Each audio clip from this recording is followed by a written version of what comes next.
Hello everyone, and welcome to my short little behind-the-scenes look at my latest ride, Apollo, which was one of the featured videos in the No Limits 2 Roundup 500 contest. I thought I'd start something a little different for Apollo, and that is to make a few of these short, quote-unquote, behind-the-scenes videos to highlight different aspects of the ride that get hidden under the surface. And so for this first video, I decided to have a look back at how the layout of Apollo came together. So first note is that this idea is definitely ad hoc, and that I didn't plan on doing this as I created the ride, and so what you'll see isn't a complete archive of work. On the layout design, Apollo was designed using Alt-Lenny's FVD++. I am exclusively an FVD builder, and have been for probably about 15 years now. Before FVD++, we had Newton, and the day that Newton dropped, I basically moved from hand building to FVD, and have never looked back. So as I work through a layout, I often end up going back to previous points and doing redesigns, which leaves me with my incomplete, what I'll call iterations of track in various states. As I continue to work through the layout, I pull ideas from these previous iterations and kind of remove or can the ideas that I don't like until kind of the path to the final version of the ride becomes clear. Now before I get into these iterations, I wanted to start on this top-down view of Apollo to talk about the fact that I often do have spatial constraints for rides right from the start, be it from a contest template, which is very obvious, or from a theme or something else. And I wanted to use this top-down view to highlight some of those that I was thinking right out of the gate with Apollo. So Apollo's design started with the Vehicle Assembly Building, or VAB, and the rollout onto the pad. And from there, I knew that I wanted to have the Launch Control Center, or LCC, sitting at the 45-degree offset from the VAB like it is in reality.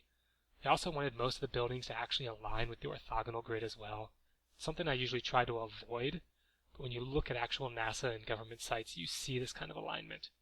And so with that alignment, I knew that I didn't want the station to look directly into the VAB here, and so I needed some sort of curved path between these two buildings, or possibly a 90-degree bend. I kept an open mind as I started.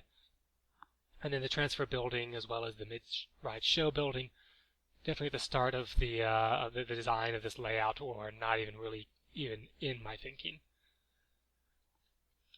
So I'm going to go and switch views here, and this is what we'll see all these iterations in. This view has the first launch kind of farther out in the background, and then the turnaround element in the first half of the ride off to the right, and then the second half of the ride off to the left.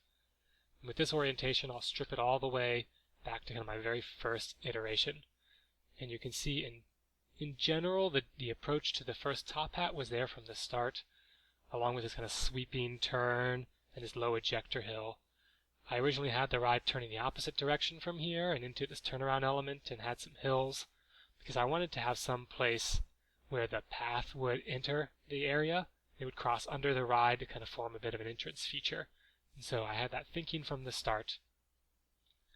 For the next iteration, I continued to play with the sequence of the elements, kind of this sequence of elements back here, and making some tweaks to directions, but I kind of hit a dead end at this point. I just couldn't see how I would get the track back over, kind of over into this area, knowing that it was going to come out to the right here, and I knew that the track would have to be out to the left by the end of the ride. So I put those iterations on the shelf and did a bit of a clean start. I did some tweaking to the first top hat, which we'll see several more times, to get it to ride just how I wanted it to and not cause any interference issues. But I also didn't really get beyond that for this iteration, because there were still a couple kind of issues with the top hat that I wanted to resolve. But I wanted to kind of preserve this because it did have things that I did like. So the next iteration has a little more tweaking to the top hat, and now you can see at least the first few elements of the first half of the ride come together as they do in the final version. With this turn here going the correct direction. I've put this turnaround element that made it into the final version. With this element, my overall philosophy was to make something that pretty much started like a vertical loop and slowly rolled out over the course of the element into a helix. Not so abrupt as an Immelmann, but more kind of this gradual morph from loop to helix. So you can also see I continued this iteration, actually kind of doubled back into an MCBR near the launch pad. So the next iteration is really just a continuation of the second half of the ride for the previous iteration. Did some playing with elements to start to bring the ride back to the left-hand side here where I knew it would need to be. But the more I kind of looked at it, the more I didn't like kind of the out and back feel that had developed right next to the LCC, and I couldn't come up with how I would kind of incorporate that into the theme. So the next major iteration, you can start to see kind of the entire first half of the ride coming together. With this iteration, I started to plan out the mid-ride show element and the second launch.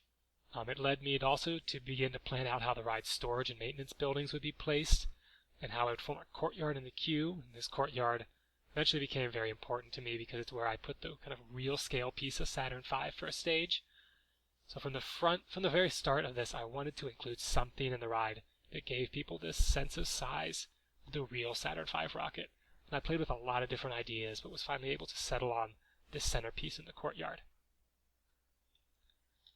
So for the next iteration, I continued to play around with the last couple elements of the first half, knowing I would need to get the track over the path that was going to appear to match up with how I had kind of been starting to lay out the surrounding area. Now from here, I don't have as good of a record for the second half development of the ride.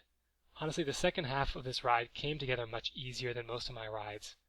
I knew as I started it that I was going to need to keep the ride in this general area, since by this point I had pretty much fleshed out where the storage, maintenance, transfer table, and main brake would be. I also knew that I wanted this high-speed turn down next to the path as a bit of a show-off moment. So it left me with some kind of relatively tight constraints to put on the second half. And this isn't to say that I didn't have lots of little moments of things that didn't work and I had to kind of do a little bit of backtracking. I just didn't really have any of these really major redesigns like I had several of them on the first half. So for the final track layout, there was a little bit of tweaking around the last turnaround element. And now I've added the rest of the brake ride on this transfer and storage track here. The last little fun image I've got here is all these iterations stacked on top of each other, and you can see some of the big changes from the start and many of those little tweaks along the way. Now going back to the final design, and then kind of putting on this, how it looks in the space and how it fits in with all the rest of the scenery that happened. So that's it for layout. I hope you folks have enjoyed this little look into my design process. Stay tuned for the next behind the scenes video for Apollo, which will take a look at the massive amount of scripting that was required to make this whole ride work. And if you have No Limits 2 and haven't downloaded Apollo yet, you can go over to the Steam Workshop or to No Limits Central if you don't have the Steam version of No Limits, and you can download it and check out all these cool features. You can also find links to these downloads and the videos I've already made, including the one featured in Roundup 500 in the description below. Thanks for watching, and until next time.